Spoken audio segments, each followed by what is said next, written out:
সিহঁতে গোটেইখিনি পইচা গোটেইখিনি কাঢ়ি লৈ গ'ল। কি কাৰণে? মই ইয়াতে আহি আছিলো ৰানিং। কিয় আহি আছিলে?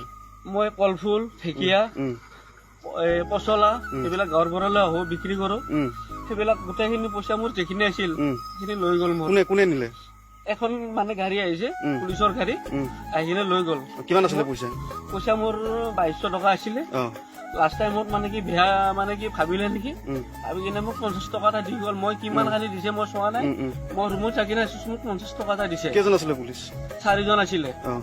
নাম্বাৰটো মনত আছে নে গাড়ী? গাড়ীখনৰ নাম্বাৰটো মই ইমান মনত নাহিল, মানে মই ভিডিঅ' কৰিব খোজোতে তেতিয়া মোবাইলটো মোৰ কাঢ়ি লৈ গ'ল। মোবাইলটো কাঢ়ি লৈ গ'ল। নিয়াৰ পিছত মানে মোক কৈছে আৰু মোবাইল কিয় ওলাইছা তই, সেনেকা কৈছে। মোবাইলটো মোক কিয় ওলাইছা, গাড়ীখনেদি মোক আদালতে থৈ গৈছে।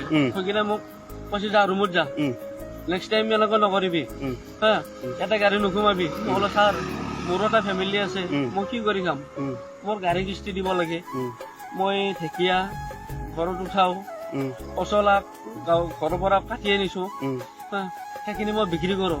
মোৰ এইখিনি পইচা মোৰ 2-3 দিনো পইচা আছিল। আজি মোৰ এইখিনি মাল আপোনালোকে গোটেইখিনি মোৰ মাল চাইছে, চাই কিনে গোটেইখিনি পিছমানে মই দেখাইছো। মই ছাৰ আপোনালোকে চাই লওক, মোৰ দাগা পাল্লা গোটাই আছে, আপোনালোকে চাই লওক, বিশ্বাস হোৱা নাই যদি আপোনালোকে চাই লওক, মোৰ বিক্ৰী যোৱা নাই আজি মাল, আপোনালোকে অলপ মোক ৰেহাই কৰক, মোৰ এটা ফেমিলি আছে মোৰ ঘৰত, সেইখিনি মোক কৰক। কৈছে নাই নাই এইবিলাক নামানো দেই। ইয়াতে মোক কোবাইছে, ইয়াতে কোবাইছে, লাঠিটো ওলাই কিনে ইয়াতে মোক কোবাইছে, 4-5 কোব মাৰিছে। মই কৈছো ছাৰ মোক নামাৰিব, মই বহুত মানে দুখীয়া ঘৰৰ ল'ৰা, মই কিবাকে এনেকা।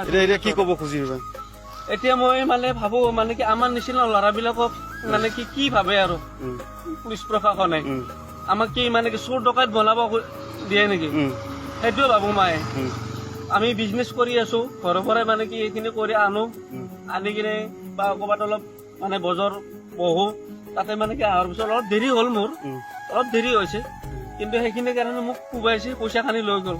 সেইটো কি প্ৰশাসনৰ এইটো নিয়ম নেকি? মই সেইটোৱে আপোনালোকৰ